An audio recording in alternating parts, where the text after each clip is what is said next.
हरि ओम तत्सत।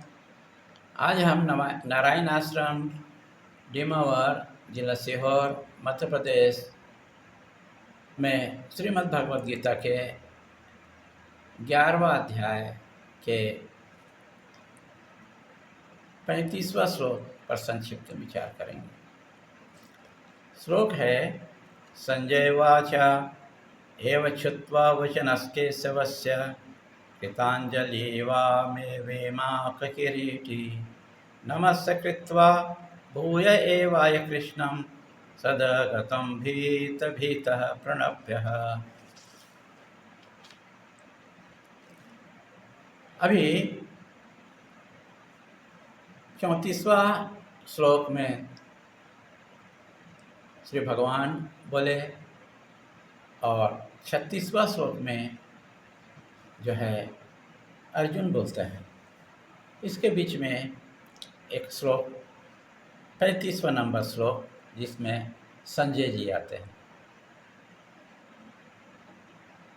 लोगों का कहना है कि ये दो श्लोक के बीच संजय जी कैसे आए। तो संजय जी को लाने का अर्थ यह है कि संजय जी युद्ध के 10वें दिन में जब भीष्म पितामह जमीन में गिर गए थे तब वो धृतराष्ट्र को बताने आते हैं। तो संजय को दिव्य दृष्टि दिए हैं वेदव्यास, और ये भी बताए हैं कि किसके मन में क्या चल रहा है उसको भी तुम बताने में जानने में समर्थ हो। इस उद्देश्य से संजय धृतराष्ट्र को पुनः समझाने की कोशिश करते हैं कि अर्जुन के पास जो मुकुट है वो इंद्र के द्वारा दिया हुआ है। ऐसे मुकुट को धारण किए हुए अर्जुन श्री कृष्ण के स्वरूप को देख करके अर्जुन भय से ग्रसित हो गए, कंठ अवरुद्ध हो गया, आनंद विभोर हो गए और गदगद वाणी से आगे कहते हैं। तो इस श्लोक को संजय को कहने का अर्थ ये था कि भीष्म, द्रोण, कर्ण आदि को मरा हुआ देख करके शायद धृतराष्ट्र निराश होकर के संधि कर ले और युद्ध रुक जाए, कोई मरे नहीं। लेकिन धृतराष्ट्र की खेकड़ी गई नहीं थी, इसलिए उसने संजय के आशा को समझा नहीं और उल्टा पूछा कि युद्ध में आगे क्या हुआ। तो 11वां अध्याय के 35वां श्लोक में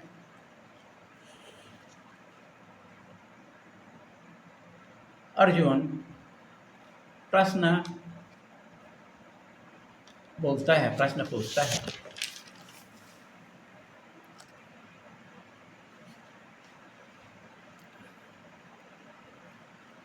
अर्जुन वाच स्थाने ऋषिकेश तव प्रवृत्य जगत् प्रहिष्यासि अनुजज्ञश्च रक्षांसि भीतानि दृशो द्रवन्ति सर्वे नमस्तानि च सिद्धसंगः।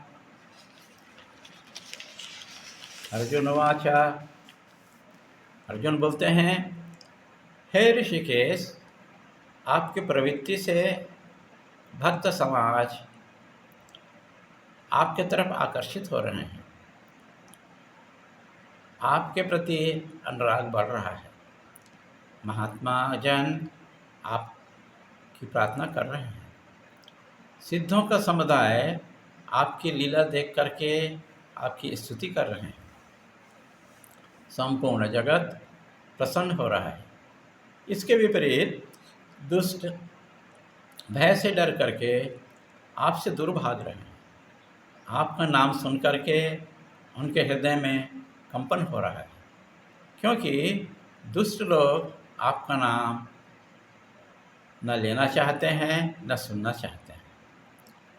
बल्कि विषयों की ओर भागते हैं, पलायन कर रहे हैं। अर्जुन के इस 11वें अध्याय के 36वें श्लोक से 46वां श्लोक, इन 11 श्लोकों के माध्यम से भगवान श्री कृष्ण का स्तुति कर मानो अपने 11 इंद्रियों को, 5 कर्मेंद्रियाँ, 5 ज्ञानेंद्रियाँ और एक मन को परिशोधित कर रहे हैं, ऐसा प्रतीत हो रहा है। अभी हम अगला श्लोक 11वें अध्याय का 37वें श्लोक दूसरे कंडिका में बताएंगे। हरि ओम तत्सत।